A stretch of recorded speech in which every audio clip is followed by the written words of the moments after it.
Marcos, capítulo 1. As boas notícias acerca de Jesus Cristo, a mensagem, começam aqui.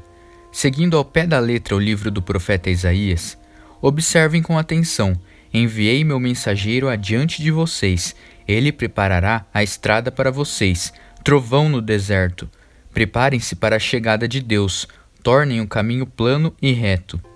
João o Batista apareceu no deserto pregando um batismo de mudança de vida que leva ao perdão dos pecados. As pessoas se atropelavam para ir a ele, desde a Judéia a Jerusalém, e enquanto confessavam seus pecados, eram batizadas por ele no Rio Jordão, como sinal de uma vida transformada. João vestia uma túnica de pelo de camelo, amarrada à cintura por um cinto de couro. Alimentava-se de gafanhotos e mel silvestre. Sua pregação era esta: o mais importante está por vir. O protagonista deste drama, perante o qual sou um simples figurante, mudará a vida de vocês. Eu os batizo aqui no rio, mudando a velha vida de vocês pela vida no reino. O batismo dele, com o Espírito Santo, irá mudá-los de dentro para fora. Nessa época, Jesus de Nazaré apareceu na Galileia e foi batizado por João no Jordão. Assim que saiu da água, Jesus viu o céu aberto e o Espírito de Deus, à semelhança de uma pomba, descendo sobre ele. Com a visão do Espírito, ouviu-se uma voz: Você é meu filho, escolhido e marcado pelo meu amor, a alegria da minha vida. Imediatamente, o Espírito guiou Jesus ao deserto. Durante 40 dias e noites, ele foi testado por Satanás. Animais selvagens eram sua companhia, e os anjos tomavam conta dele. Depois que João foi preso, Jesus mudou-se para a Galileia e ali pregava: O tempo é agora, o reino de Deus está aqui, mudem de vida e creiam na mensagem. Caminhando pela praia do mar da Galileia, Jesus avistou Simão e seu irmão André pescando com redes. Era nisso que trabalhavam. Jesus convidou-os: Venham comigo, vou fazer de vocês um novo tipo de pescadores. Vou mostrar como pescar pessoas em vez de peixes. Sem fazer uma pergunta, eles simplesmente largaram as redes e foram com ele. Alguns metros adiante, perto da praia, ele viu os irmãos Tiago e João, filhos de Zebedeu, que estavam no barco consertando as redes. Jesus fez aos dois a mesma proposta. Imediatamente, eles deixaram seu pai, Zebedeu, o barco e os empregados e o acompanharam. Eles entraram em Cafarnaum. Quando o sábado chegou, Jesus logo foi para a sinagoga e passou o dia lá, ensinando. O povo ficou admirado com seu ensino objetivo e confiante, sem os sofismas e as citações usadas pelos líderes religiosos. De repente, estando ele ainda na sinagoga, a reunião foi interrompida por um homem, extremamente perturbado, que gritava: O que você veio fazer aqui conosco, Jesus? Sei o que você veio fazer aqui, Nazareno. Você é o Santo de Deus e veio aqui para nos destruir. Jesus ordenou: Quieto, saia dele. O espírito perturbador agitou o homem, protestou em voz alta e saiu. Os ouvintes, impressionados, cochichavam entre si: O que está acontecendo aqui? Um novo ensinamento com demonstração prática? Ele consegue calar os espíritos demoníacos imundos e ainda os expulsa. A notícia correu rapidamente e todos na Galileia ficaram sabendo do incidente. Jesus saiu da sinagoga e foi para a casa de Simão e André, acompanhado por Tiago e João. A sogra de Simão estava de cama, ardendo em febre. Informado disso, Jesus foi até onde ela estava, pegou-a pela mão e a fez levantar-se. Tão logo a febre a deixou, ela foi preparar o jantar para eles. Ao anoitecer, depois do pôr do sol, foram trazidas a ele pessoas doentes e afligidas por espíritos malignos. A cidade inteira fez fila na porta da casa. Ele curou os corpos doentes e as almas atormentadas. Os demônios conheciam sua verdadeira identidade, mas ele não permitia que se pronunciassem. Ainda não havia amanhecido quando ele se levantou e retirou-se para orar num lugar isolado. Simão e os que estavam com ele foram procurá-lo. Eles o encontraram e disseram: Todos estão à tua procura. Jesus decidiu: Vamos às outras cidades para que eu possa pregar ali também. Faz parte da minha missão. Assim, por toda a Galileia, ele visitou sinagogas, que era um lugar de reunião, pregando e expulsando demônios. Um leproso aproximou-se dele, ajoelhou-se e implorou: Se o Senhor quiser, pode me purificar. Emocionado, Jesus estendeu a mão, tocou o leproso e disse: Quero, fique limpo. A lepra desapareceu na hora. A pele do homem ficou lisa e saudável. Jesus o despediu com ordens estritas: Não diga nada a ninguém, apenas se apresente ao sacerdote e leve a oferta de purificação, como Moisés prescreveu, para validar a cura diante da comunidade. Mas assim que se afastou de Jesus, o homem saiu contando a cura que recebera, espalhando a notícia por toda a cidade. Jesus, então, passou a entrar na cidade de modo mais discreto, pois já não podia fazer isso publicamente. No entanto, ele logo foi encontrado, e o povo corria para ele, vindo de todos os lugares. Capítulo 2. Passado alguns dias, Jesus voltou para Cafarnaum, e a notícia de que ele havia voltado logo se espalhou. Uma multidão se formou, bloqueando a entrada da casa, de modo que ninguém podia entrar ou sair. Ele estava ensinando a palavra quando 4 homens apareceram, carregando um paralítico. Eles não conseguiram entrar por causa da multidão, por isso removeram parte do telhado e desceram o paralítico em sua maca. Impressionado com tanta fé, Jesus disse ao paralítico: "Filho, eu perdoo os seus pecados." Alguns líderes religiosos que estavam presentes começaram a cochichar entre si. Ele não pode falar assim, que blasfêmia, só Deus pode perdoar pecados. Jesus sabia o que eles estavam pensando e perguntou: por que se mostram céticos? O que acham que é mais fácil? Dizer eu perdoo os seus pecados ou levante-se, pegue sua maca e comece a andar? Pois bem, para que fique claro que sou filho do homem e estou autorizado a fazer uma coisa e outra, voltou-se para o paralítico e ordenou: levante-se, pegue sua maca e vá para casa.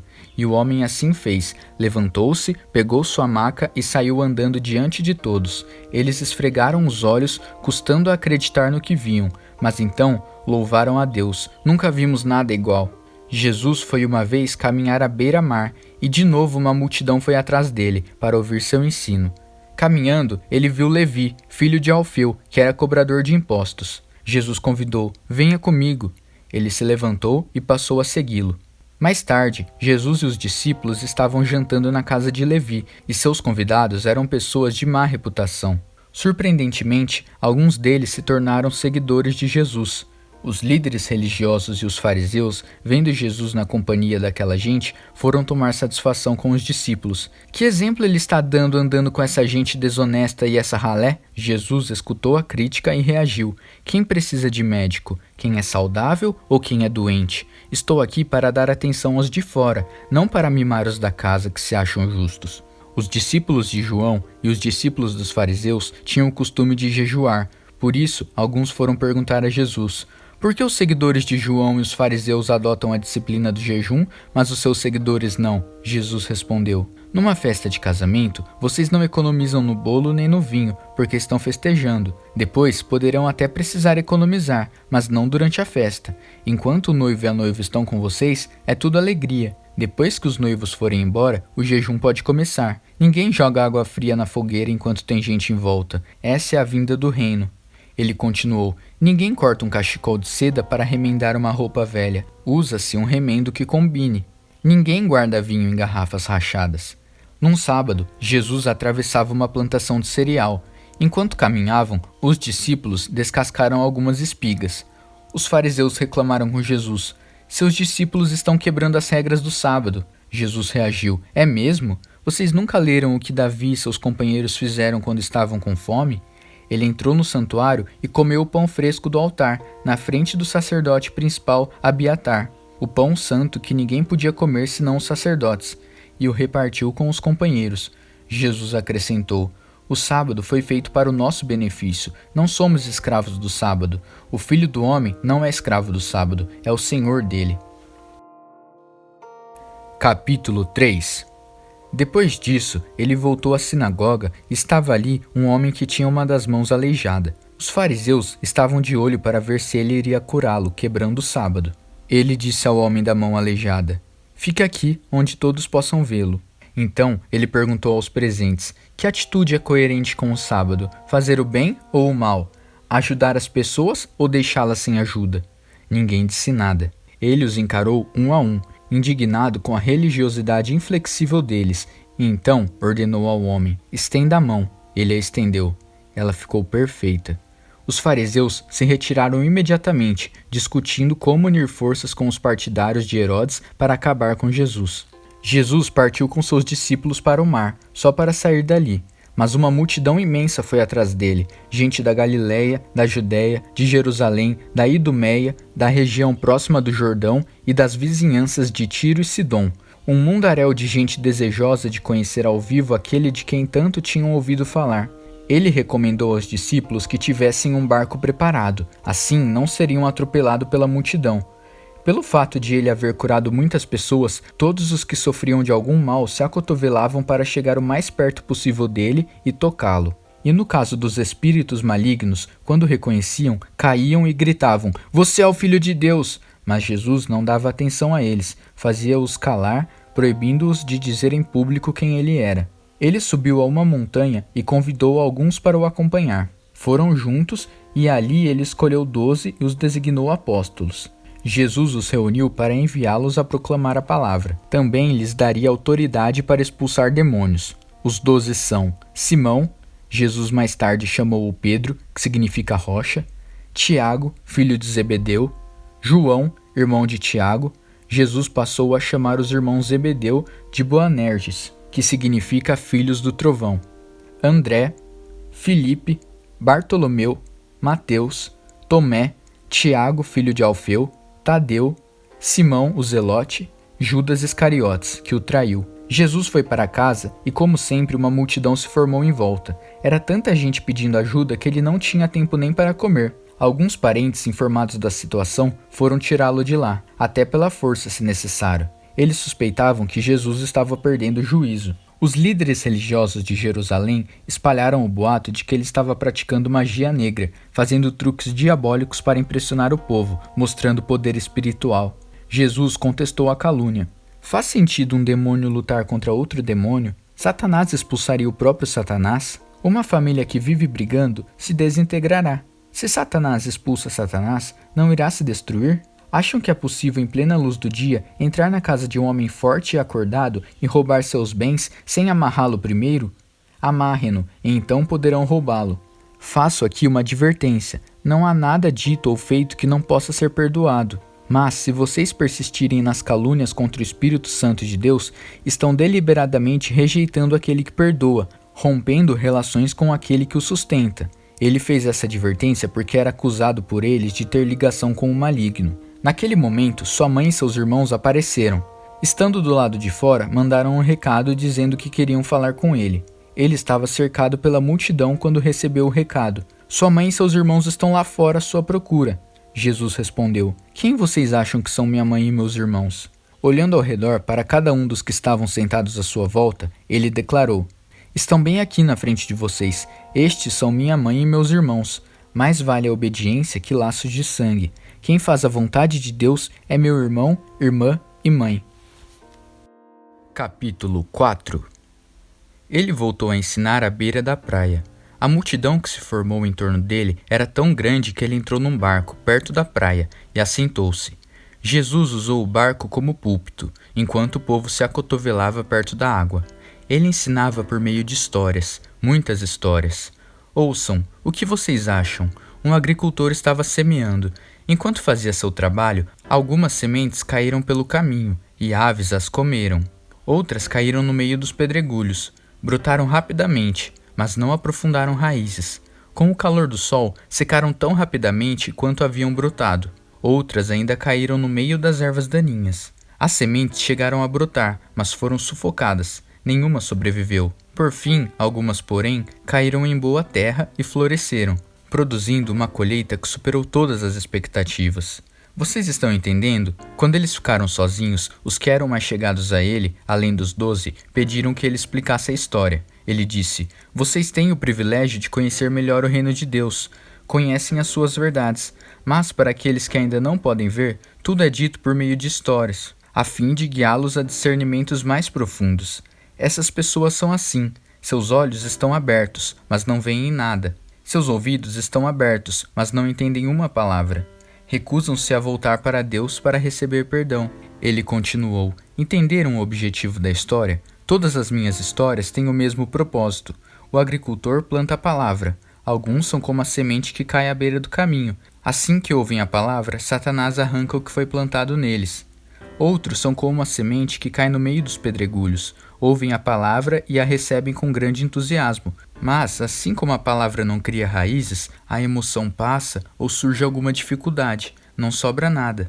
A semente lançada no meio das ervas daninhas é aquele que ouve a mensagem do reino, mas é vencido pela preocupação e pela ilusão de manter o que tem e de ganhar mais. A mensagem é sufocada e não sobra nada. A semente lançada na terra boa é a pessoa que ouve a palavra e a abraça, e a colheita supera todas as expectativas. Jesus continuou: alguém compra uma lâmpada para pôr debaixo do tanque ou debaixo da cama? O que se faz não é colocá-la numa prateleira? Nós não estamos guardando segredos, nós os estamos revelando.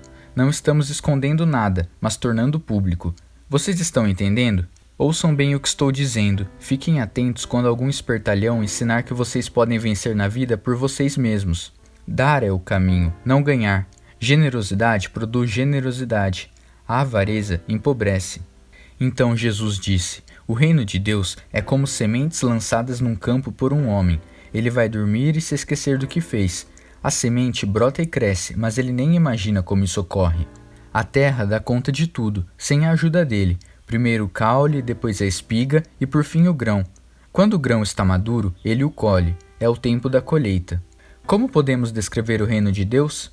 Que ilustração podemos usar? É como a semente de mostarda. É uma das menores sementes, mas, uma vez plantada, germina e cresce tanto que os pássaros fazem ninhos em seus ramos e abrigam-se à sua sombra. Com outras histórias semelhantes, ele apresentava sua mensagem ao povo, aplicando as histórias à experiência e compreensão deles. Ele sempre contava uma história. Quando estava sozinho com seus discípulos, explicava tudo, desfazendo o emaranhado. Todos os nós eram desatados. Naquele dia, ao cair da tarde, ele decidiu: vamos para o outro lado do mar. Eles entraram no barco em que ele estava. Os outros barcos foram atrás deles. De repente, uma tempestade violenta os envolveu. As ondas invadiam a embarcação, ameaçando afundá-la, enquanto Jesus, com a cabeça sobre um travesseiro, dormia na popa do barco. Os discípulos o acordaram, implorando: mestre, não vais fazer nada, nós vamos morrer. Jesus acordou e ordenou ao vento que se acalmasse. Ele disse ao mar: quieto, sossegue. O vento virou brisa, e o mar ficou em plena calmaria. Jesus repreendeu os discípulos: por que tanto medo? Vocês não têm fé? Eles estavam apavorados e confusos. Afinal, quem é esse homem? Se perguntavam. Até o vento e o mar se acalmam quando ele ordena. Capítulo 5. Eles chegaram ao outro lado do mar, na terra dos Gerazenos. Assim que Jesus saiu do barco, um louco, vítima de demônios, saiu do cemitério e correu para ele. O homem vivia no meio das sepulturas. Ninguém conseguia prendê-lo. Era impossível acorrentá-lo ou amarrá-lo.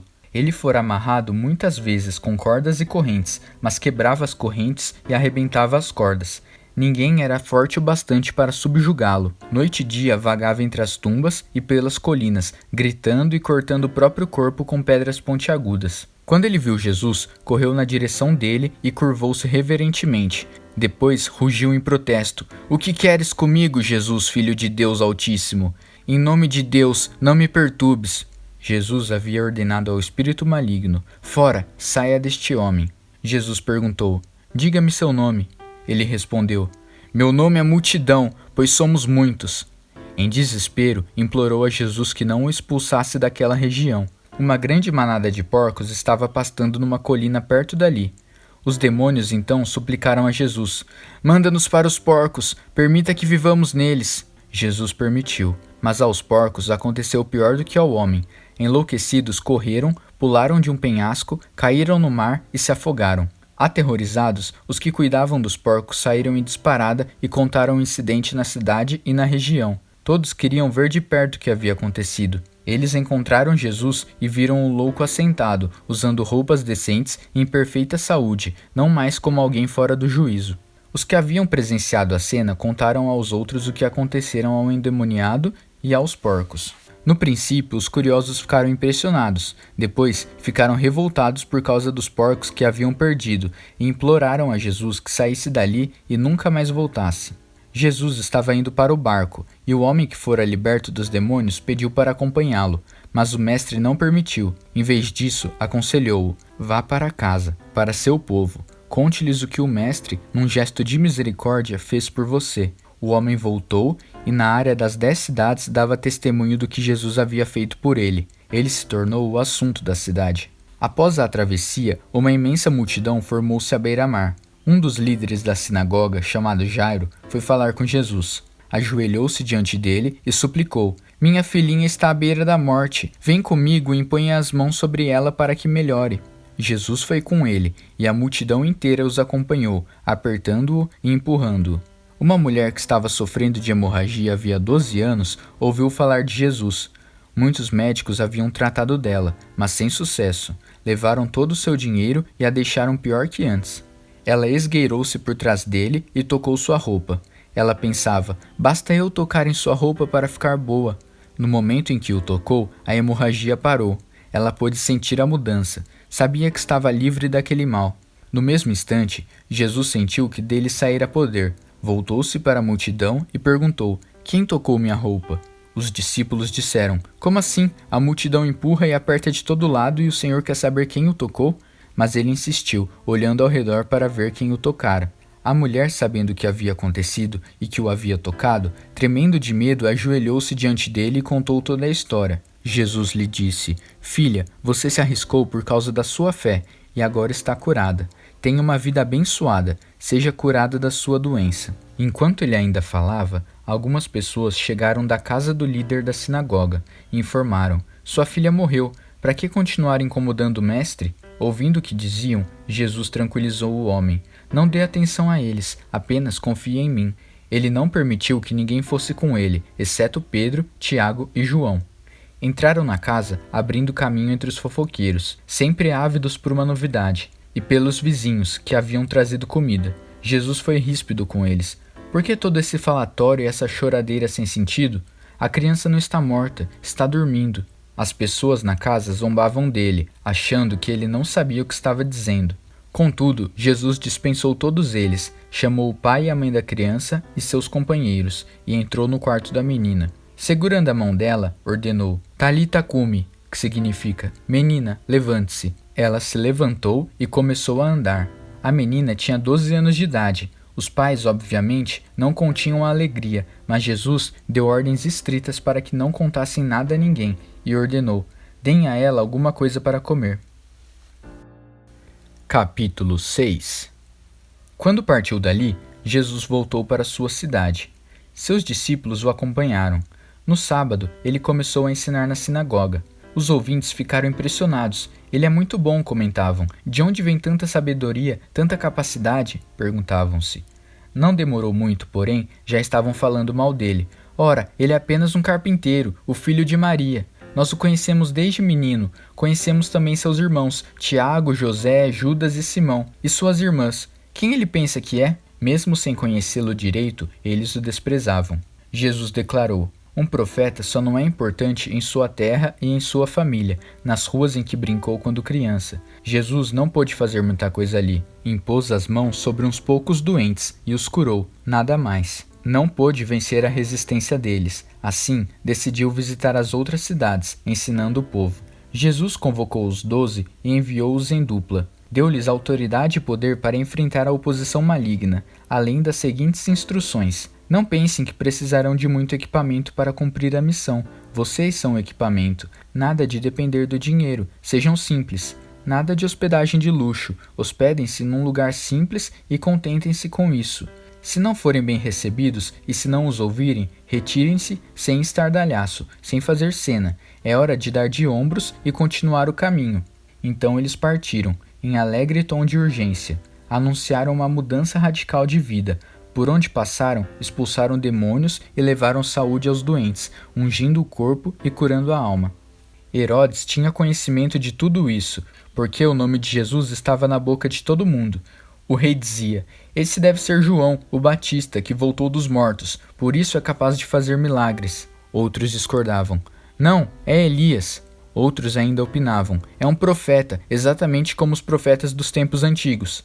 Herodes, porém, insistia: "Tenho certeza de que é João. Eu o decapitei e agora ele está de volta, vivo." Esse Herodes foi aquele que mandara que João fosse preso e acorrentado, por causa de Herodias, mulher de seu irmão Filipe, pois João havia irritado Herodes por denunciar o adultério do rei.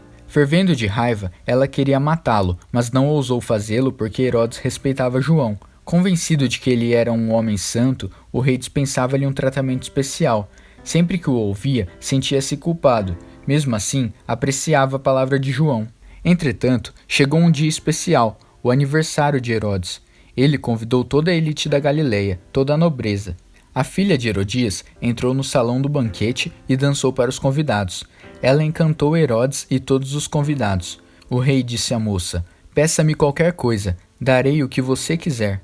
Entusiasmado, acrescentou: "Juro que divido meu reino com você se me pedir." Ela foi consultar sua mãe. "O que devo pedir?"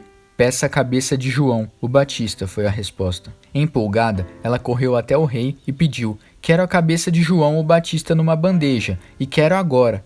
O pedido deixou o rei abalado, mas para não perder o prestígio diante dos convidados, concedeu o que ela desejava. Ordenou que o carrasco fosse à prisão e trouxesse a cabeça de João. Ele cortou a cabeça de João e trouxe-a numa bandeja, entregou-a à moça, que a levou para sua mãe. Quando os discípulos de João souberam do fato, foram buscar o corpo e lhe deram um sepultamento digno. Os apóstolos voltaram de sua missão e relataram a Jesus tudo o que haviam feito e ensinado. Jesus disse: "Venham, vamos parar e descansar um pouco." Era tanta gente indo e vindo que eles não tinham tempo nem para comer. Eles entraram no barco e foram para um lugar mais tranquilo. Entretanto, alguém os viu partindo e a notícia se espalhou. Muita gente saiu correndo das cidades vizinhas e chegou ao lugar de destino antes deles. Quando Jesus saiu do barco, uma multidão imensa o aguardava. Ao ver todo aquele povo, ele ficou comovido, afinal eram como ovelhas sem pastor. Ele imediatamente pôs-se a ensiná-los. Já no cair da tarde, os discípulos viram que Jesus estava se alongando e o interromperam. "Estamos no meio do nada e está ficando tarde. Despede o povo para que eles saiam e consigam o que comer nas redondezas." Jesus respondeu: "Vocês vão dar comida a eles." Eles perguntaram: "É sério? Mesmo que gastemos uma fortuna?" Mas ele não estava brincando. "Quantos pães vocês têm? Verifiquem." Não demorou para saberem. 5 pães e 2 peixes, informaram. Jesus mandou que todos se assentassem em grupos de 50 ou de 100 na grama verde. Ele tomou os 5 pães e os 2 peixes, olhou para o céu, orou, abençoou-o, partiu-o e entregou tudo aos discípulos, que por sua vez o repartiram com o povo. Ele fez o mesmo com o peixe. Todos comeram e ficaram satisfeitos. Os discípulos recolheram 12 cestos de sobras, e os que participaram da refeição foram cerca de 5.000. Terminada a refeição, Jesus insistiu em que os discípulos entrassem no barco e fossem para Betsaida, enquanto ele despedia o povo. Em seguida, ele subiu a uma montanha para orar. Tarde da noite, o barco já estava longe, e Jesus ainda estava em terra. Ele podia ver a dificuldade de seus companheiros com os remos, pois o vento estava contra o barco. Por volta das 4 horas da madrugada, Jesus foi na direção deles, andando sobre o mar. E quando se aproximou e eles o viram, pensaram que fosse um fantasma e gritaram apavorados. Jesus tratou de tranquilizá-los. "Calma, sou eu, não tenham medo." Assim que ele entrou no barco, o vento cessou. Eles ficaram perplexos, coçando a cabeça e tentando entender tudo o que havia acontecido. Não haviam entendido o que ele fizera na hora da refeição. Estavam com o coração endurecido. Concluíram a travessia, ancoraram o barco em Genezaré e lá o deixaram. Assim que pisaram na terra, a notícia rapidamente se espalhou. O povo correu até onde eles estavam, trazendo doentes em macas. Para onde quer que ele fosse, aldeia, cidade ou rota de comércio, os doentes eram levados até um local público. Eles imploravam que Jesus lhes permitisse tocar pelo menos na orla da sua roupa, e todos que a tocavam eram curados. Capítulo 7. Os fariseus e alguns líderes religiosos, vindos de Jerusalém, reuniram-se à volta dele para reclamar que os discípulos dele eram negligentes com as purificações rituais antes das refeições.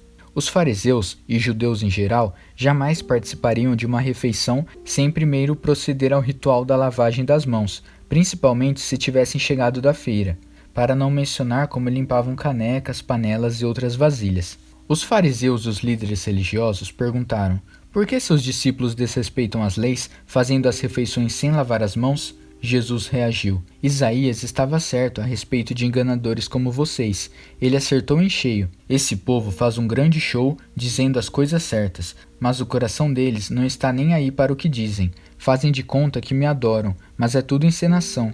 Eles me usam apenas como desculpa para ensinar o que se adapta ao seu gosto, alterando o mandamento de Deus e sempre adotando modismos. Ele continuou: que conveniente, não? Vocês se livram do mandamento de Deus para seguir os modismos religiosos sem serem incomodados. Moisés disse claramente: respeitem seu pai e sua mãe. Disse também: quem desrespeitar o pai ou a mãe será morto. Mas vocês driblam o mandamento, alegando que é perfeitamente aceitável dizer ao pai ou à mãe: vou ofertar a Deus a ajuda financeira que eu deveria dar a vocês. Assim, vocês se livram da obrigação que têm para com seus pais. Vocês anulam a palavra de Deus e a trocam por suas próprias regras. Vocês são especialistas nesse tipo de coisa. Dirigindo-se à multidão, ele acrescentou: ouçam agora, todos vocês, prestem bastante atenção. Não é o que vocês comem que contamina a vida, é o que sai de vocês. Essa é a verdadeira contaminação. Ele voltou para casa depois de falar à multidão, e seus discípulos disseram: não entendemos, o Senhor poderia nos explicar? Jesus respondeu: vocês também? Será que não entendem? Não sabem que o que se come não pode contaminar ninguém? Pois o que se come não vai para o coração, mas para o estômago, é digerido e depois é eliminado. Com isso, Jesus desafiou as minuciosas leis dietéticas dos judeus, afirmando que todos os alimentos podem ser comidos. Ele continuou: o que contamina é o que sai da pessoa, é do coração que vomitamos maus pensamentos, obscenidade, imoralidade, roubo, assassinato, adultério, cobiça, depravação, engano, bebedice, olhar maldoso, calúnia, arrogância e insensatez. Essa é a verdadeira contaminação. Dali, Jesus partiu e foi para os arredores de Tiro. Entrou numa casa para não ser encontrado, mas a notícia de sua chegada se espalhou. Ele estava dentro da casa quando uma mulher, cuja filha era perturbada por um espírito maligno, ficou sabendo de sua presença ali. Ela se ajoelhou aos seus pés, implorando ajuda. A mulher era grega, Ciro-fenícia de nascimento, e pediu que ele curasse sua filha. Ele disse: espere sua vez. Os filhos devem ser alimentados primeiro. Se sobrar alguma coisa, os cães poderão comer. Ela foi rápida. Entendo, mestre, mas os cães não comem das migalhas que os filhos deixam cair? Jesus ficou impressionado. Tem razão, vá para casa. Sua filha não está mais perturbada. A aflição demoníaca se foi. Ela foi para casa e encontrou a filha tranquila na cama, livre daqueles tormentos. Ele deixou a região de Tiro e voltou para o mar da Galileia, passando por Sidom e pelo distrito das 10 cidades. Algumas pessoas trouxeram um homem que não podia ouvir nem falar e pediram a Jesus que impusesse as mãos sobre ele. Jesus tocou nos ouvidos do homem e passou-lhe um pouco de saliva na língua. Então orou, suspirou profundamente e ordenou: Efatá, abra-se. E assim aconteceu. O homem ouvia e falava perfeitamente. Jesus ordenou que mantivessem o fato em segredo, mas eles, entusiasmados, não paravam de falar no assunto. Diziam: ele faz tudo muito bem, faz até o surdo ouvir e o mudo falar. Capítulo 8. Foi na mesma ocasião que Jesus outra vez se viu diante de uma multidão faminta. Ele chamou seus discípulos e disse: Estou com o coração partido por causa dessa gente. Há 3 dias estão comigo e não tenho o que comer. Não posso mandá-los embora com fome. Vão acabar desmaiando no caminho. Alguns vieram de muito longe. Os discípulos perguntaram: Mas onde vamos encontrar comida suficiente para todos nesse lugar deserto? Jesus perguntou: Quantos pães vocês têm? 7 pães, informaram. Jesus então mandou que o povo se assentasse. Depois de ter dado graças, tomou os 7 pães, partiu-os e entregou-os aos discípulos para que os repartissem com o povo. Havia também alguns peixes. Ele abençoou os peixes e ordenou aos discípulos que os repartissem de igual modo. Todos comeram à vontade, e foram necessários 7 grandes cestos para recolher as sobras. E os que participaram da refeição foram cerca de 4.000. Depois de despedir a multidão, Jesus entrou no barco com os discípulos e foram para Dalmanuta. Quando chegaram, os fariseus vieram pressioná-lo para que ele desse uma prova de quem era. Desafiado, Jesus perguntou: Por que essa geração pede um sinal milagroso como garantia? A verdade é que vocês não terão sinal nenhum. Dali ele voltou para o barco e dirigiu-se para o outro lado do mar. Os discípulos, porém, esqueceram-se de levar pão, exceto por um pedaço. Aproveitando a oportunidade, Jesus aconselhou-os: fiquem de olho no fermento dos fariseus e dos partidários de Herodes. Pensando que ele repreendia por haverem esquecido o pão, começaram a culpar um ao outro. Percebendo o que se passava, Jesus perguntou: por que estão discutindo por haverem esquecido o pão? Não entenderam ainda? Não conseguem perceber? Não se lembram dos 5 pães que demos aos 5.000? Quantos cestos de sobras vocês recolheram? Eles responderam: 12. E dos 7 pães para os 4.000? Quantos cestos de sobras vocês recolheram? 7. Ele perguntou: ainda não entendem? Ao chegarem eles a Betsaida, algumas pessoas trouxeram um cego e pediram a Jesus que o tocasse. Tomando-o pela mão, ele o levou para fora da cidade. Passou saliva nos olhos do homem, impôs as mãos sobre ele e perguntou: consegue ver alguma coisa? Ele olhou para cima e disse: vejo homens, só que eles parecem árvores andando. Jesus voltou a impor as mãos sobre ele. Dessa vez, o homem percebeu que havia recuperado completamente a visão. Agora via tudo com perfeição. Jesus mandou-o para casa, advertindo: não entre na cidade. Jesus e seus discípulos visitaram as cidades ao redor de Cesareia de Filipe. Enquanto caminhavam, ele perguntou: quem o povo diz que eu sou? Eles responderam: alguns pensam que é João, o Batista, outros acham que é Elias. Há quem pense que é algum dos profetas. Ele insistiu: e vocês, quem acham que eu sou? Pedro declarou: tu és o Cristo, o Messias. Jesus pediu que guardassem segredo, que não dissessem nada a ninguém. Em seguida, resolveu explicar algumas coisas. É necessário que o Filho do Homem seja maltratado, levado a julgamento e declarado culpado pelos líderes do povo, sacerdotes e líderes religiosos, que seja morto e 3 dias depois ressuscite. Ele falava de modo simples e claro, para que todos entendessem. Pedro, porém, protestou, segurando-lhe o braço. Vendo que os discípulos hesitavam em aceitar os fatos, Jesus repreendeu Pedro. Pedro, saia do meu caminho. Fora, Satanás, você não tem ideia de como Deus trabalha. Reunindo uma multidão e seus discípulos, Jesus disse: quem quiser seguir-me tem de aceitar minha liderança. Quem está na garupa não pega na rédea. Eu estou no comando. Não fujam do sofrimento. Abraçam-no, sigam-me e mostrarei a vocês como agir. Autoajuda não é ajuda. O autossacrifício é o caminho, o meu caminho, para ser realmente salvo. Qual é a vantagem de conquistar tudo o que se deseja e perder a si mesmo? O que vocês teriam para dar em troca da própria alma? Se vocês têm vergonha de mim ou do meu caminho por causa dos seus amigos inconstantes e sem futuro, saibam que irão enfrentar uma vergonha muito maior na presença do Filho do Homem quando ele voltar, envolto pela glória de Deus, seu Pai, com um exército de anjos. Capítulo 9. Então ele foi para casa dizendo: não é sonho, alguns de vocês aqui verão tudo isso acontecer. O reino de Deus chegando com força total. 6 dias depois, 3 dos discípulos viram isso acontecer. Jesus levou Pedro, Tiago e João a um alto monte. Ali, sua aparência mudou diante deles. Suas roupas brilhavam intensamente, de uma brancura tal que ninguém seria capaz de produzir. De repente, eles perceberam que Elias e Moisés estavam ali também, conversando com Jesus. Então, Pedro interrompeu a conversa. Rabi, que grande momento! Que tal se construíssemos 3 memoriais aqui na montanha, um para o Senhor, um para Moisés e um para Elias? Ele falava sem pensar, apavorado e maravilhado com o que via. Naquele instante, uma nuvem brilhante os envolveu, e da nuvem ouviu-se uma voz: este é o meu filho, marcado pelo meu amor, ouçam-no. No minuto seguinte, os discípulos olharam ao redor, esfregando os olhos. Não estavam vendo mais ninguém, a não ser Jesus. Enquanto desciam a montanha, Jesus os fez prometer que guardariam segredo. Não digam nada a ninguém sobre o que viram, até que o Filho do Homem levante-se dos mortos. Mas eles ficaram imaginando o que significaria levantar-se dos mortos. Eles fizeram uma pergunta: por que os líderes religiosos dizem que Elias tem de vir primeiro? Jesus explicou: Elias vem para deixar tudo pronto. A verdade, porém, é que Elias já veio, mas eles não o reconheceram. Eles o desprezaram, assim como irão tratar o Filho do Homem. De acordo com as Escrituras, ele sofrerá terrivelmente, será torturado e tratado com desprezo. Quando desceram a montanha para se reunir aos outros discípulos, viram-se rodeados por uma multidão imensa que debatia com os líderes religiosos. Assim que viu Jesus, o povo ficou animado. Correram para ele e o saudaram. Ele perguntou: o que está acontecendo? Por que toda essa agitação?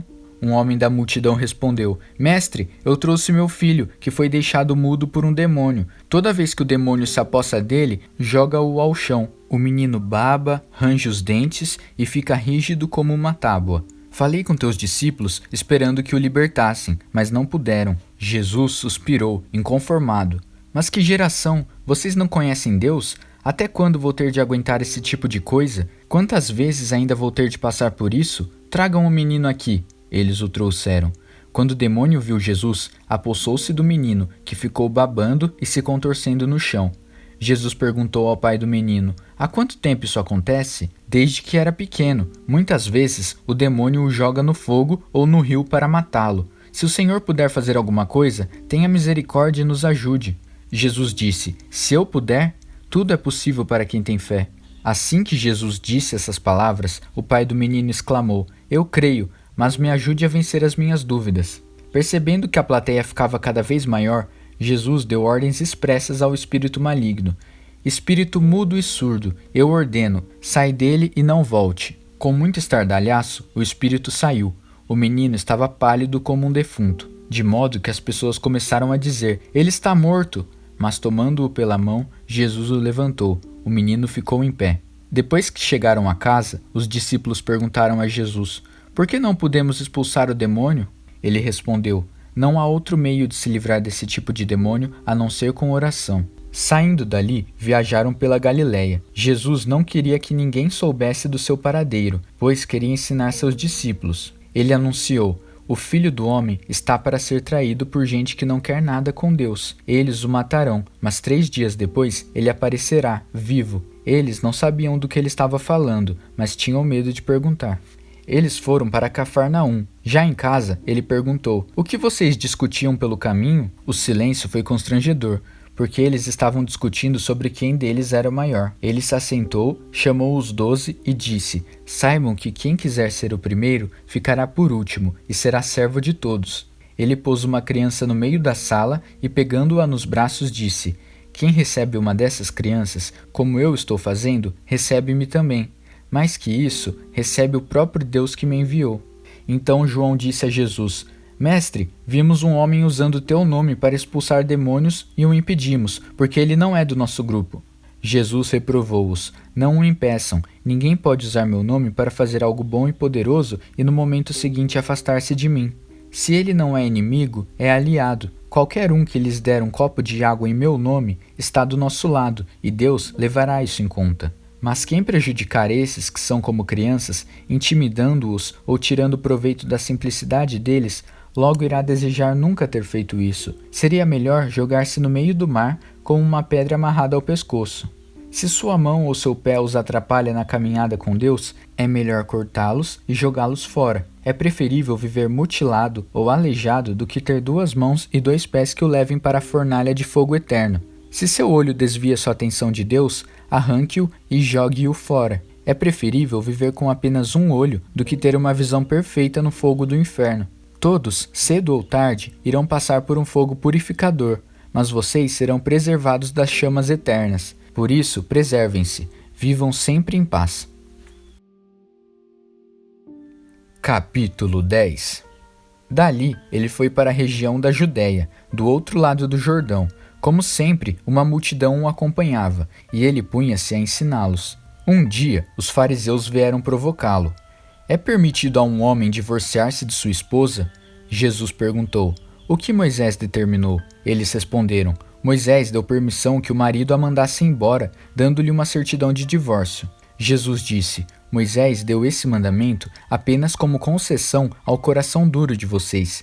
Na criação, no plano original, Deus fez e uniu o homem e a mulher. Por isso, um homem deixa seu pai e sua mãe, e por meio do casamento se torna uma só carne com sua mulher. Não são mais 2 indivíduos, formam agora uma nova unidade. Deus criou uma união tão perfeita que ninguém pode ter a ousadia de profaná-la, separando-os. Depois que estavam em casa, os discípulos voltaram a tocar no assunto. Jesus foi muito direto. O homem que se divorcia de sua esposa para se casar com outra, comete adultério contra ela. A mulher que se divorcia do marido para se casar com outro, comete adultério também. Alguns estavam trazendo crianças a Jesus, na esperança de que ele as abençoasse. Mas os discípulos deram uma bronca nessa gente. Jesus não escondeu a irritação. Não tentem afastar essas crianças, não as impeçam de vir a mim. O reino de Deus é feito de pessoas que são como crianças. Prestem atenção, se vocês não aceitarem o reino de Deus com a simplicidade de uma criança, nunca entrarão nele. Então, tomando as crianças nos braços, impunha as mãos sobre elas e as abençoava. Jesus caminhava pela rua, e um homem veio correndo, ajoelhou-se e perguntou: Bom mestre, que devo fazer para alcançar a vida eterna? Jesus perguntou: Por que você me chama bom? Ninguém é bom a não ser Deus. Você conhece os mandamentos. Não mate, não cometa adultério, não roube, não minta, não engane, honre seu pai e sua mãe. Ele disse: Mestre, faço tudo isso desde muito novo. Jesus olhou-o nos olhos e, cheio de amor por ele, disse: Falta algo. Venda tudo que você tem e dê aos pobres, toda a sua riqueza. Então estará no céu. Depois venha me seguir. Foi um choque. Aquela era a última coisa que ele esperava ouvir. Assim, abatido, ele se foi. Sendo muito apegado aos seus bens, não queria abrir mão de tudo. Enquanto observava, Jesus disse aos seus discípulos: Vocês fazem ideia de como é difícil para os ricos entrar no reino de Deus? Os discípulos foram pegos de surpresa, mas Jesus continuou: Vocês não imaginam como é difícil. É mais fácil um camelo passar pelo fundo de uma agulha. Os discípulos ficaram chocados. Se é assim, quem tem chance? Perguntaram. Jesus olhou bem firme para eles e disse: Ninguém tem chance. Só pensam que conseguirão pelo esforço próprio. A única maneira é deixar Deus agir. Só Ele tem o poder de fazer.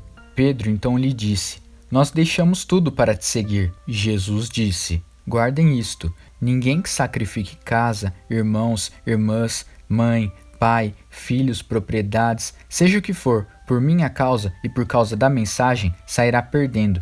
Eles terão tudo de volta, multiplicado muitas vezes em casas, irmãos, irmãs, mães, filhos e propriedades, mas também em problemas. Terão ainda o prêmio da vida eterna. Aí está de novo a grande inversão. Muitos primeiros serão últimos, e muitos últimos primeiros. De volta à estrada, eles foram para Jerusalém. Jesus ia adiante, e eles o seguiam, confusos e um pouco amedrontados. Ele chamou os 12 e disse: Ouçam-me com atenção. Estamos a caminho de Jerusalém. Quando chegarmos lá, o Filho do Homem será entregue aos mestres da lei e aos líderes religiosos. Eles irão condená-lo à morte. Eles o entregarão aos romanos, que irão zombar dele, cuspir nele, torturá-lo e matá-lo. Mas depois de 3 dias, ele se levantará, vivo. Tiago e João, filhos de Zebedeu, foram falar com Jesus. Mestre, queremos que o Senhor faça algo por nós. Verei se posso fazer. Eles pediram: Permite que tenhamos os lugares de maior honra na tua glória, um à tua direita e outro à esquerda. Jesus disse: Vocês não fazem ideia do que estão pedindo. Vocês são capazes de beber do cálice que estou para beber e de receber o batismo que estou para receber? Sem dúvidas, disseram eles. Por que não? Jesus disse: Pensem nisto, vocês vão mesmo beber o cálice que eu bebo e ser batizados com o meu batismo. Mas, quanto aos lugares de honra, não é comigo, isso já está decidido. Os outros 10 ouviram a conversa e ficaram indignados com Tiago e João. Então, Jesus os reuniu para consertar a situação. Ele disse: Vocês já devem ter notado como o poder sobe à cabeça dos governantes deste mundo, que logo se tornam tiranos. Vocês não devem agir assim. Quem quiser ser o maior deve se tornar servo. Quem quiser ser o primeiro deve se tornar escravo. É o que o Filho do Homem faz. Ele veio para servir, não para ser servido, e para dar a própria vida para salvar muita gente. Depois de passarem algum tempo em Jericó, Jesus saiu da cidade, seguido pelos discípulos e por uma multidão. E um mendigo cego, chamado Bartimeu, filho de Timeu, estava sentado à beira do caminho. Quando ele soube que Jesus, o Nazareno, passava por ali, começou a gritar: Filho de Davi, Jesus, misericórdia, tem misericórdia de mim. Muitos tentaram fazê-lo calar, mas ele gritava ainda mais alto: Filho de Davi, tem misericórdia de mim. Jesus parou e ordenou: Tragam-no aqui. Eles foram chamá-lo. Hoje é o seu dia, ele está chamando você, levante-se. Jogando longe sua capa, ele ficou em pé e foi até Jesus. Jesus perguntou: O que você quer de mim? O cego respondeu: Senhor, eu quero ver. Siga seu caminho, sua fé salvou e curou você, disse Jesus. No mesmo instante, ele recuperou a visão e seguia Jesus estrada fora. Capítulo 11. Quando se aproximaram de Jerusalém, à altura de Betfagé e Betânia, perto do Monte das Oliveiras, Jesus enviou 2 discípulos com estas instruções: Vão à aldeia que está adiante. Ali encontrarão um jumentinho amarrado. Ele nunca foi montado. Desamarrem-no e tragam-no aqui. Se alguém perguntar o que vocês estão fazendo, digam: o Senhor precisa dele, mas vai devolvê-lo. Eles foram e encontraram um jumentinho numa rua, amarrado a um portão. Eles o desamarraram, mas alguns dos que estavam ali perguntaram: por que estão desamarrando o jumentinho? Os discípulos responderam exatamente como Jesus os instruíra, e não foram mais incomodados. Assim, levaram o jumentinho e puseram suas capas sobre ele, e Jesus o montou. Muitos estendiam seus mantos pela estrada, dando a Jesus uma recepção de rei. Alguns lançavam seus mantos na rua, outros espalhavam ramos que haviam cortado nos campos. Havia muita gente por todo lado gritando: Hosana! Bendito é o que vem em nome de Deus! Bendito o rei do nosso pai Davi, que está chegando! Hosana nos altos céus! Ele entrou em Jerusalém e foi para o templo. Parou ali para observar o movimento, mas como era tarde, voltou para Betânia com os 12. No dia seguinte, depois que saíram de Betânia, ele sentiu fome. No caminho, avistou uma frondosa figueira. Aproximou-se dela para encontrar figos, mas não achou nada além de folhas. Não era época de figos. Ele disse à árvore: nunca mais alguém comerá dos seus frutos. E os discípulos ouviram. Chegando a Jerusalém, entraram no templo e Jesus começou a expulsar todos os que faziam comércio ali. Ele derrubou as mesas dos agiotas e as bancas dos vendedores de pombas. Também não permitiu que ninguém mais passasse carregando cestos pelo recinto sagrado. Ele explicou suas ações com o seguinte texto: minha casa foi designada casa de oração para as nações, mas vocês a transformaram em ponto de encontro de ladrões. Ao tomar conhecimento desses fatos, os principais sacerdotes e os líderes religiosos decidiram que era hora de se livrar dele. Estavam em pânico porque o povo se mostrava encantado com os seus ensinamentos. À noite, Jesus e seus discípulos deixaram a cidade. Pela manhã, andando pela estrada, eles viram a figueira. Estava seca até a raiz. Lembrando-se do que acontecera no dia anterior, Pedro disse: Mestre, olha, a figueira que amaldiçoaste ficou seca. Jesus foi direto: assumam de fato seu compromisso com Deus e nada será difícil para vocês. Aquela montanha, por exemplo, basta ordenar, sem dúvida ou hesitação. Pule no mar e ela obedecerá. Absolutamente tudo, do pedido menor ao maior que vocês incluírem na oração, será atendido, se vocês de fato confiarem em Deus. E quando orarem, lembrem-se de que não se trata apenas de pedir. Se vocês têm algo contra alguém, perdoem. Só então o Pai Celestial de vocês perdoará os seus pecados. De volta a Jerusalém, eles caminhavam pelo templo. Então, os principais sacerdotes, os líderes religiosos e os líderes do povo exigiram: mostrem-nos suas credenciais. Quem deu a você autoridade para falar e agir desse modo? Jesus respondeu: primeiro respondam a uma pergunta. Se a responderem, também responderei a sua. No caso do batismo de João, quem o autorizou? Deus ou os homens? Digam-me. Eles ficaram numa situação difícil e sabiam disso. Confusos, cochichavam entre si. Se dissermos Deus, ele vai perguntar por que não acreditamos nele. Se dissermos os homens, estamos em apuros, porque o povo tinha João na conta de profeta. Decidiram então dar a vitória a Jesus dessa vez. Não sabemos, responderam. Jesus concluiu: então também não vou responder a pergunta de vocês. Capítulo 12. Em seguida, Jesus começou a lhes contar algumas histórias. Um homem plantou uma vinha, cercou-a, fez um tanque de espremer uvas, construiu uma torre de vigilância, arrendou-a aos lavradores e saiu em viagem. Quando chegou a época da colheita, ele enviou um empregado para receber sua parte nos lucros. No entanto, os lavradores o agarraram, espancaram e mandaram embora de mãos vazias. Ele mandou outro empregado, que também foi agredido e humilhado. Depois enviou outro, que foi assassinado. O mesmo aconteceu com muitos outros. Uns foram agredidos, outros assassinados. Restava apenas um que podia ser enviado, seu filho amado. Já quase sem esperanças, decidiu enviar o próprio filho, pensando: meu filho eles vão respeitar. Mas os lavradores perceberam a oportunidade. Esfregaram as mãos, cheios de cobiça, e disseram: esse é o herdeiro, vamos matá-lo e ficar com a vinha. Então o agarraram e mataram, e depois jogaram o corpo fora da vinha. O que vocês acham que o proprietário da vinha irá fazer? Isso mesmo, vai se livrar dessa gente, depois arrendará a vinha a outros, e vocês podem confirmar nas Escrituras. A pedra que os pedreiros rejeitaram é agora a principal. Isso é obra de Deus. Nós esfregamos os olhos, custando a crer nisso. Percebendo que o recado era para eles, os líderes religiosos quiseram prendê-lo na hora, mas como estavam receosos da opinião pública, acharam melhor recuar. Por isso saíram dali tão rápido quanto puderam.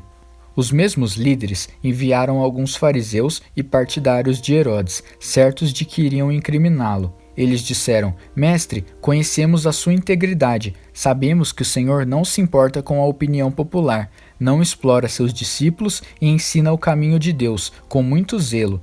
Diga-nos com toda a honestidade, é correto pagar impostos a César?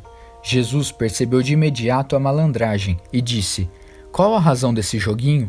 Por que tentam me pegar com essas armadilhas? Vocês têm uma moeda?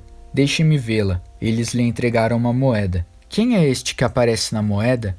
Que nome está gravado nela? César, disseram. Jesus concluiu: Deem a César o que lhe pertence, e deem a Deus o que lhe é devido. Eles ficaram de boca aberta, sem saber o que responder.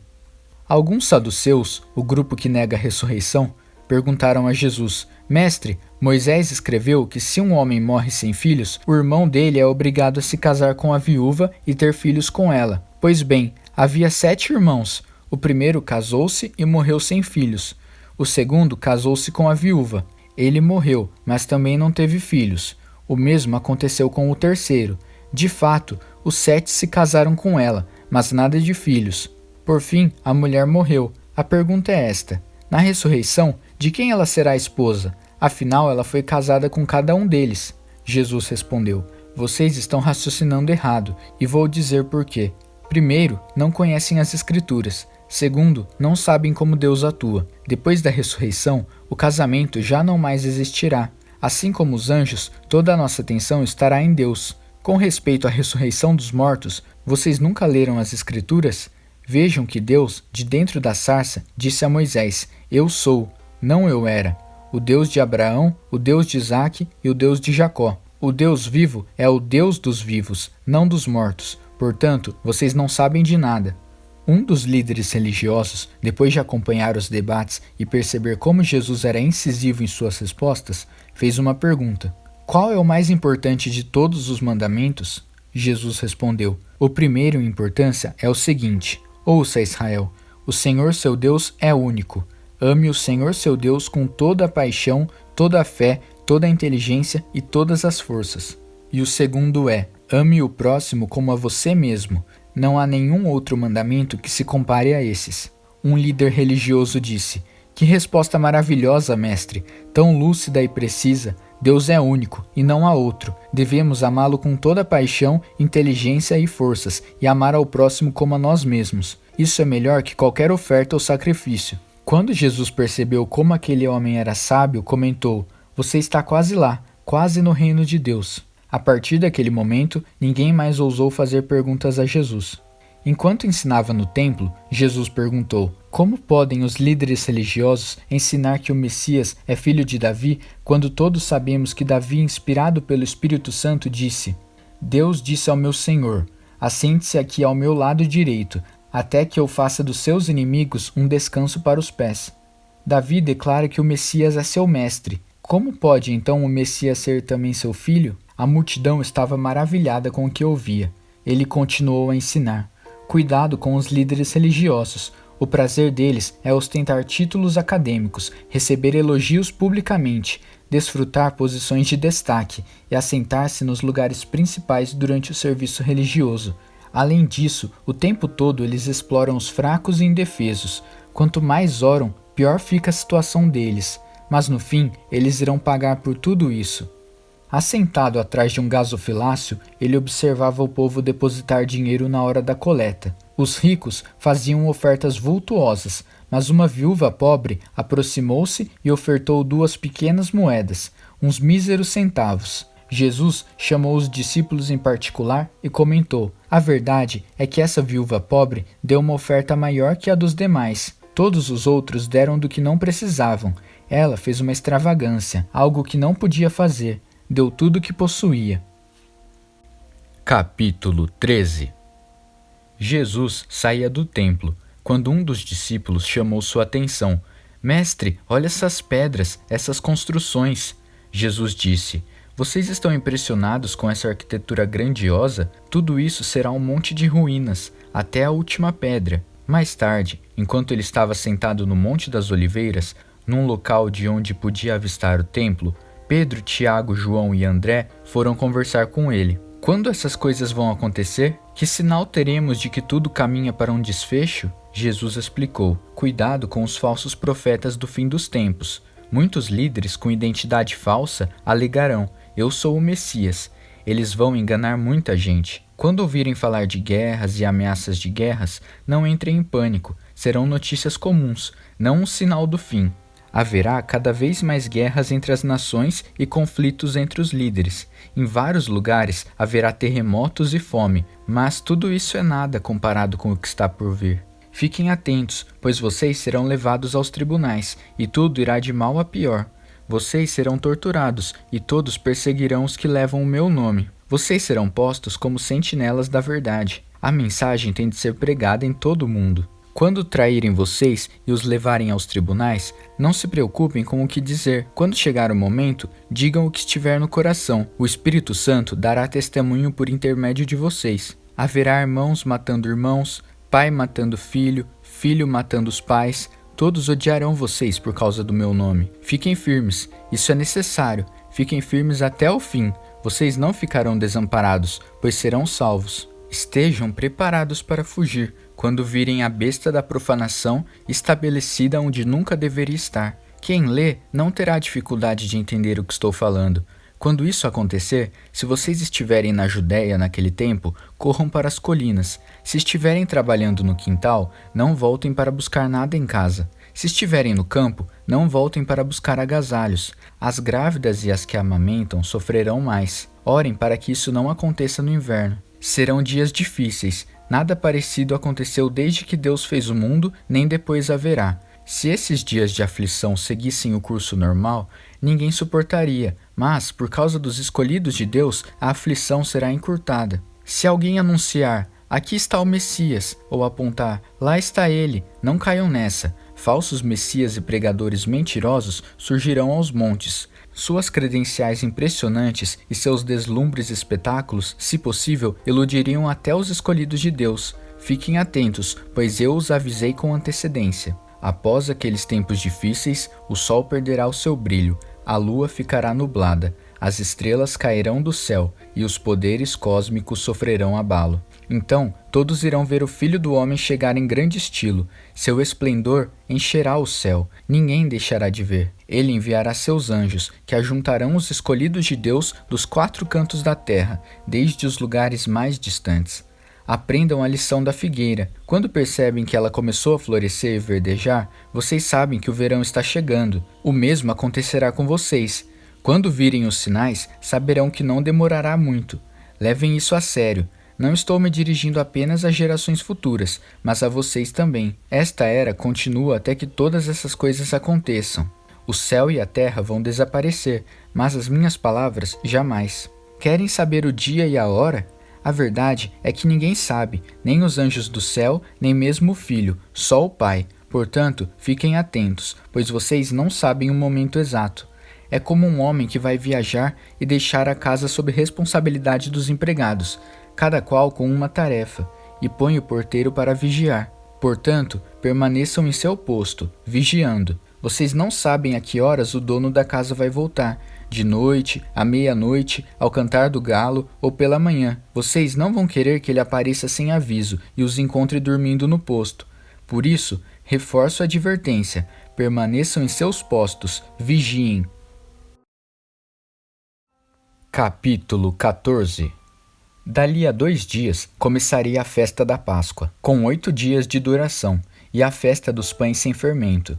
Os principais sacerdotes e líderes religiosos estavam procurando um modo de prender Jesus e matá-lo. Eles concordaram em que não deveriam fazer isso durante a semana da Páscoa. Não queremos iniciar uma guerra, disseram. Jesus estava em Betânia, como convidado de Simão, o leproso. Enquanto jantava, uma mulher apareceu com um frasco de perfume muito caro. Abrindo o frasco, ela derramou o perfume sobre a cabeça de Jesus.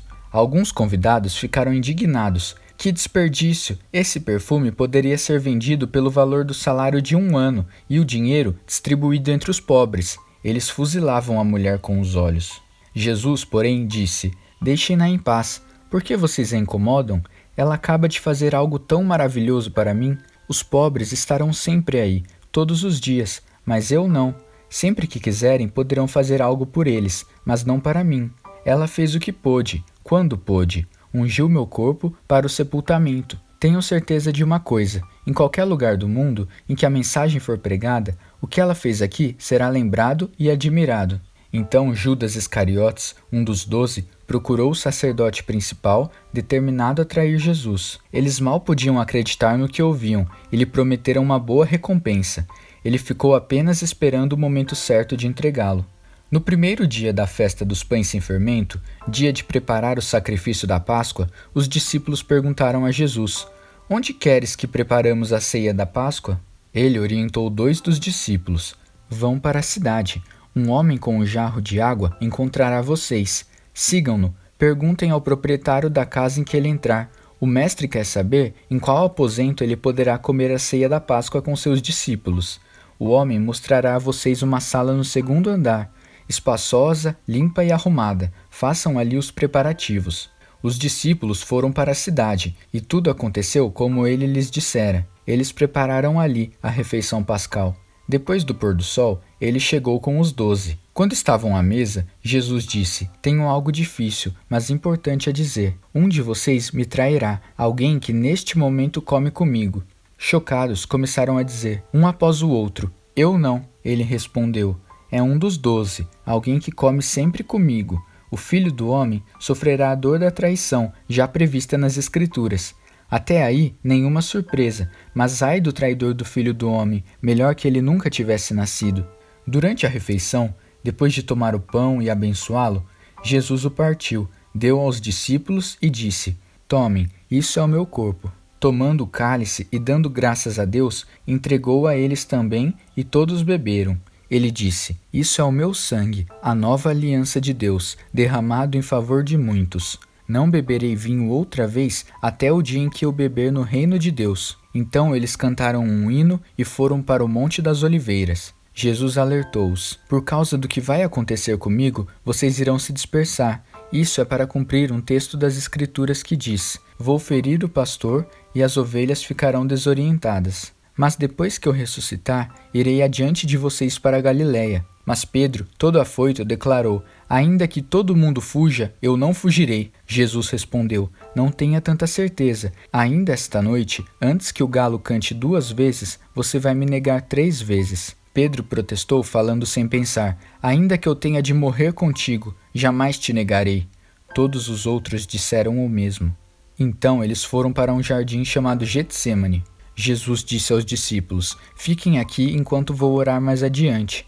Levando consigo Pedro, Tiago e João, ele mergulhou em grande agonia e declarou: A tristeza que sinto é uma tristeza de morte. Fiquem aqui e vigiem comigo. Indo um pouco mais adiante, prostrou-se no chão e orou: Paizinho, Pai, tu podes me livrar. Afasta esse cálice de mim, mas por favor, não seja o que eu quero, mas sim o que tu queres. Quando voltou aos discípulos, ele encontrou os 3 dormindo e disse a Pedro: Simão, você veio para dormir? Não pode aguentar nem 1 hora? Fiquem atentos, orem sempre para que não caiam em tentação antes mesmo de perceber o perigo. Uma parte de você está disposta a fazer qualquer coisa por Deus, mas a outra parte simplesmente não reage. Depois disso, voltou ao seu lugar e fez a mesma oração. Retornando mais uma vez, ele os encontrou dormindo. Eles simplesmente não conseguiam manter os olhos abertos e não tinham nem como se desculpar. Ele voltou pela 3ª vez e disse: Vocês vão dormir a noite toda? Minha hora chegou. O Filho do Homem está prestes a ser traído e entregue nas mãos dos pecadores. Levantem-se, vamos, o traidor chegou. Ele mal acabou de falar e Judas, do grupo dos 12, apareceu, acompanhado por um bando de maus elementos enviados pelos principais sacerdotes, líderes religiosos e demais líderes. Eles traziam espadas e paus. O traidor havia combinado um sinal com eles: aquele a quem eu beijar é o procurado, prendam-no, não o deixem fugir. Ele foi direto a Jesus e o beijou, dizendo: Mestre. Os homens então o prenderam com muita brutalidade, mas um dos que estavam com Jesus desembainhou a espada e atacou o servo do sacerdote principal, cortando-lhe a orelha. Mas Jesus reagiu: O que é isso? Vieram me buscar com espadas e paus como se eu fosse um bandido perigoso? Dia após dia estive ensinando no templo e vocês nunca moveram um dedo contra mim. Vocês acabam de confirmar os princípios proféticos. Nessa hora, todos os discípulos já haviam fugido. Um jovem seguia o grupo de longe. Tudo que ele trazia sobre o corpo era um lençol. Alguns daqueles homens tentaram agarrá-lo, mas ele escapou. Fugiu nu, deixando o lençol para trás.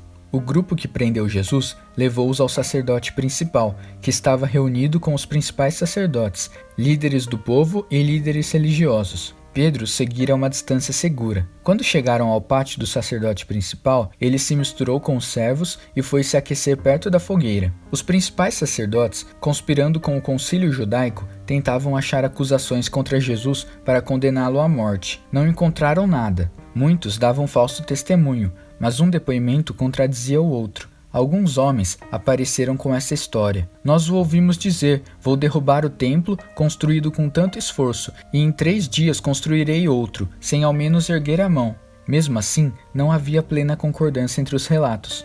Nesse momento, o sacerdote principal levantou-se e perguntou a Jesus: O que você tem a dizer dessa acusação? Jesus não deu resposta. O sacerdote principal insistiu, mudando a pergunta: Você é o Messias, o Filho do Deus bendito? Jesus foi direto: Sim, eu sou, e você mesmo verá. O Filho do Homem assentado à direita do Todo-Poderoso, vindo nas nuvens do céu. Nessa hora, o sacerdote principal perdeu a compostura. Rasgando a própria roupa, gritou: Ouviram isso? Acham que precisamos de mais testemunhas? Vocês testemunharam a blasfêmia. Vão deixar que isso fique assim? Por unanimidade, eles o condenaram, e foi sentença de morte. Alguns começaram a cuspir nele, vendaram-lhe os olhos e batiam nele, provocando: Quem bateu em você?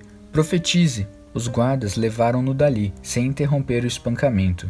Enquanto isso, Pedro estava no pátio, e aconteceu que uma das empregadas do sacerdote principal, vendo Pedro se aquecer ali, olhou para ele e disse: Você estava com Jesus, o Nazareno.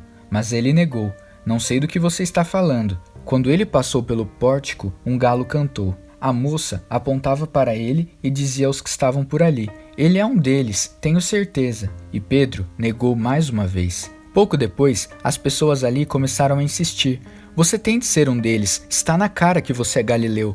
Então, Pedro ficou muito nervoso e jurou: Nunca vi esse homem de quem vocês estão falando. Na mesma hora, o galo cantou pela 2ª vez. Pedro lembrou-se do que Jesus dissera: Antes que o galo cante 2 vezes, você vai me negar 3 vezes. Sem se conter, desabou a chorar. Capítulo 15. À primeira luz do dia, os principais sacerdotes, os mestres da lei e os líderes religiosos convocaram uma sessão com todo o concílio judaico. Eles amarraram Jesus com cuidado e foram levá-lo a Pilatos. Pilatos perguntou: Você é o rei dos judeus? Jesus respondeu: Se você diz. Os principais sacerdotes derramaram diante do governador um dilúvio de acusações. Pilatos insistiu: Você não vai responder nada? São muitas acusações. Mesmo assim, ele ficou em silêncio. Pilatos ficou impressionado. Havia o costume de se libertar um prisioneiro na festa, qualquer um que o povo pedisse. Na ocasião, havia outro prisioneiro, chamado Barrabás, preso com revoltosos que haviam cometido assassinato num levante contra Roma. A multidão logo iria apresentar seu pedido, e Pilatos se antecipou a eles.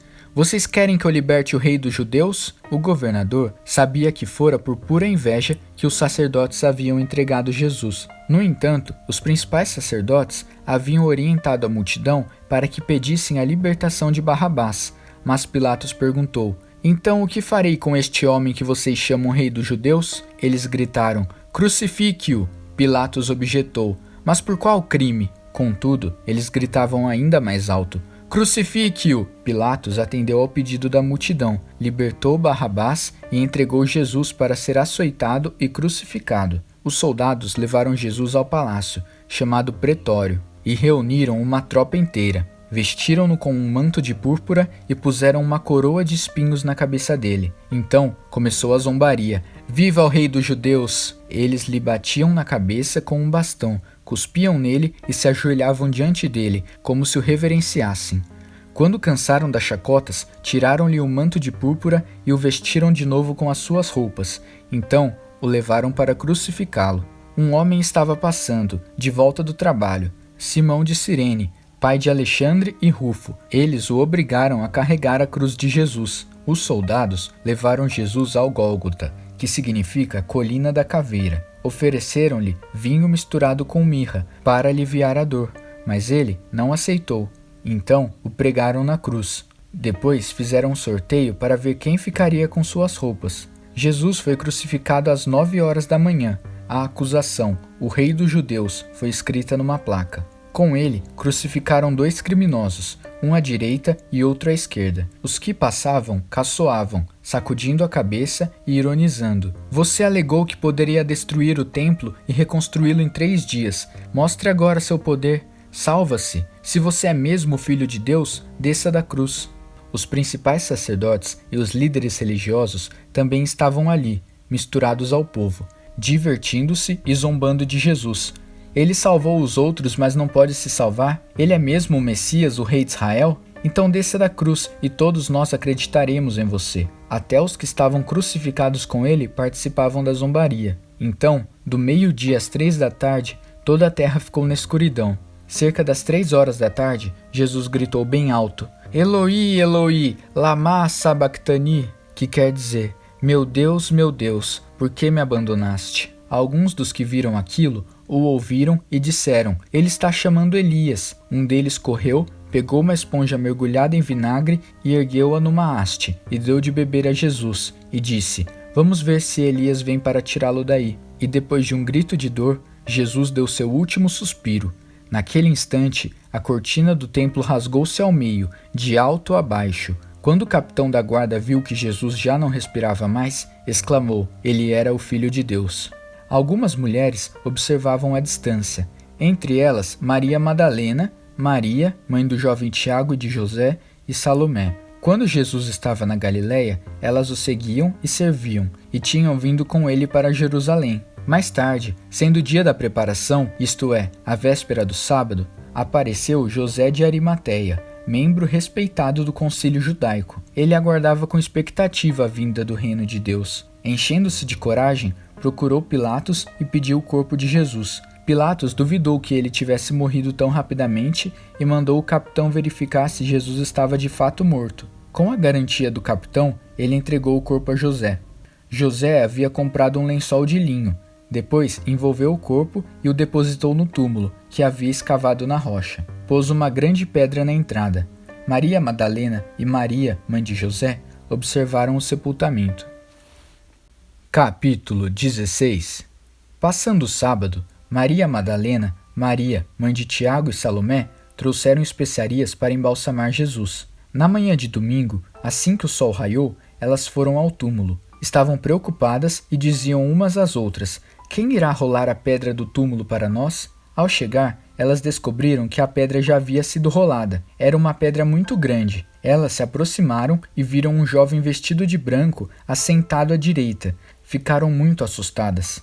Então ele lhes disse: não tenham medo, sei que vocês procuram Jesus, o Nazareno, aquele que foi crucificado.